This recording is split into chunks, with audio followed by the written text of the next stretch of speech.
조지 오웰 70주기 기념 그래픽 전기. 가장 첨예하고 자유로운 정신, 조지 오웰의 입체적 초상. 삶과 시대와 문학 그리고 내면의 슬픔과 온기를 그리다. 1984 동물농장, 위건부드로 가는 길, 카탈루냐 창가의 작가. 식민지 경찰, 프롤레타리아, 민병대원, 저널리스트, 반항인, 괴짜, 사회주의자, 애국자, 정원사, 은둔자, 견자.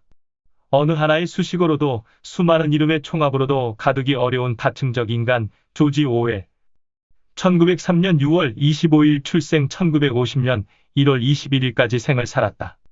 그는 오늘날에도 전 세계인들에게 널리 읽히고 호명되는 현재적 작가이다. 전쟁과 파시즘과 전체주의 등 인간을 억압하는 모든 것에 저항했으며 빅브라더의 예언적 발명으로 감시와 통제의 디스토피아를 경고했던 그의 통찰은 동시대 어떤 작가보다도 첨예하다.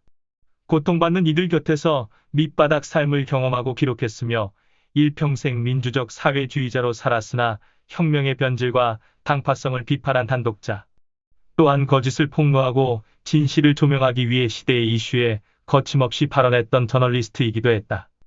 정치적 글쓰기를 예술로 만들고 싶은 바람을 실현한 뛰어난 작품들은 그가 작가들의 작가로 사랑받는 또 하나의 이유다.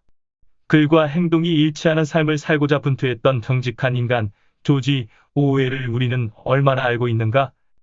명성과 이미지를 걷어내면 그의 진짜 모습과 우리의 이해 사이에는 공백이 크다. 이 책은 조지 오웰 70주기를 맞아 프랑스를 대표하는 만화 작가들이 의기투합해 그의 삶과 시대와 작품 세계를 재현한 그래픽 전기다. 삶과 사유의 핵심을 꿰뚫는 깊이 있는 글과 정교한 흑백 그림이 메인 스토리를 구축하고 그의 작품의 결정적 장면들을 포착한 강렬한 컬러 그림이 적재적소에서 빛나며 인간 조지 오웰을 묘사하고 어루만진다. 47생애 동안 치열하게 쓰고 사유하고 행동했던 영원한 자유인 조지 오웰의 입체적 초상이 여기 있다. 제국주의를 증오한 식민지, 경찰, 불황자가 되다. 전체주의에 맞서고 민주적 사회주의를 지지하다. 프랑스 국민 만화로 불리는 발레리안과 로렐린 시리즈의 작가 피에르 크리스탱은 오웰의 모든 저작을 섭렵한 뒤에 그 방대한 이야기를 담대한 스케치와 선명한 세밀화로 엮어 재구성했다. 경외의 마음으로 오웰의 내면에 온전히 밀착하되 그의 글이 그렇듯 명료한 서술로 냉철한 시선을 잃지 않는다. 시각적이면서 사색적인 이 연대기의 시작은 외로운 소년 오웰의 본명 에릭아서 블레어의 초상이다.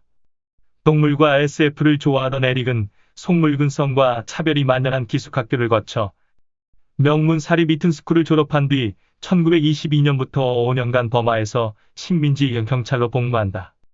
버마 시절 이 남긴 것은 자신에 대한 환멸과 제국주의에 대한 증오였다. 압제자가 되어본 사람으로 인간에 대한 인간의 모든 형태의 지배에서 벗어나야 한다고 생각했고 완전히 밑바닥까지 내려가 억압받는 사람들 사이에 있고 싶었던 에릭은 런던과 파리에서 불황자, 호텔, 접시닦기 같은 생활을 하며 글을 쓴다.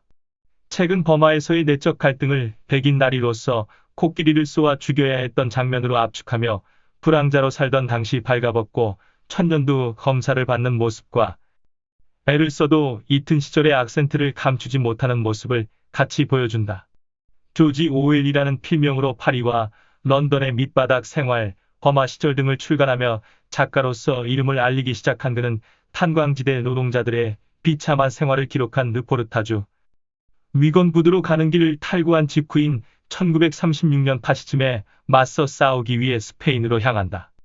결혼 후 낡은 시골집에서 장미나무를 심고 닭과 거위를 키우며 글을 쓰던 안온한 일상에서 곧바로 스페인 내전으로 전환되는 것이 이 책의 리듬이다.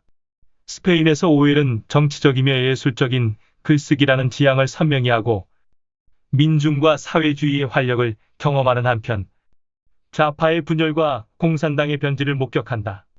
이념을 떠나 인간을 억압하는 모든 것에 대한 비판의식이 벼려지는 순간이다. 1936년 이후 오웰이 쓴 심각한 작품은 모두 전체주의에 맞서고 민주적 사회주의를 지지하는 것들이다. 동물농장 1984의 작가, 20세기의 견자가 되다. 이제 오웰은 작가로서, 저널리스트로서 깊은 성찰이 담긴 다양한 글을 발표한다. 익히 알려진 것들 외에도 차 마시는 일에 신성한 의뢰, 영국 요리, 크리켓과 골프, 의국 만화, 정치와 영어 등 다양한 주제에 대한 그의 유머와 통찰을 확인할 수 있다. 폐결핵 치료를 위해 모로코에서 요양하고 시골집에서 텃밭을 가꾸고 2차 대전이 일어나자 국토방위군에 입대해 훈련을 지휘하고 BBC에서 라디오 프로그램을 제작하는 등의 숨가쁘게 이어지는 나날 가운데서 그는 쓰고 또 쓴다. 자본주의의 비인간성과 스탈린의 공포정치를 비판하고 프롤레타리아를 내세우면서 속으로는 그들을 경멸하는 부르주아 사회주의자들의 위선을 폭로했다. 책은 당시의 오웨를 이렇게 요약한다. 그는 당파를 짓는 것과는 거리가 멀었다. 보통 사람들의 위대함을 의미하는 프롤레타리아의 전의를 믿었을 뿐이다.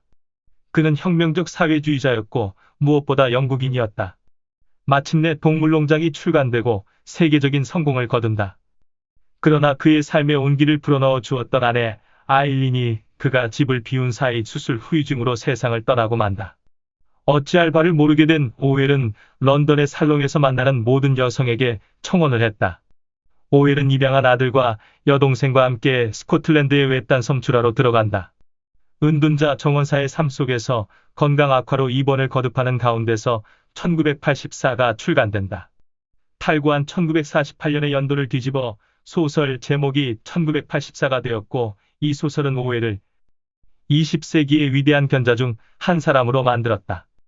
병실에서 두 번째 결혼식을 올린 3개월 뒤 1950년 1월 에리가서 블레어, 조지 오웰은 숨을 거두었다. 프랑스 만화계의 거장들이 함께 그린 걸작들의 연대기.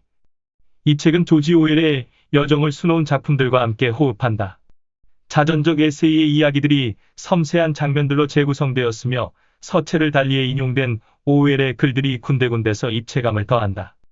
그 중에서도 몇몇 장면은 특별히 컬러 그림으로 강조되었다. 글과 그림을 맡은 두 작가 외에 프랑스를 대표하는 6 만화가가 오웰 작품의 결정적 장면들을 저마다의 개성으로 재현하고 있다.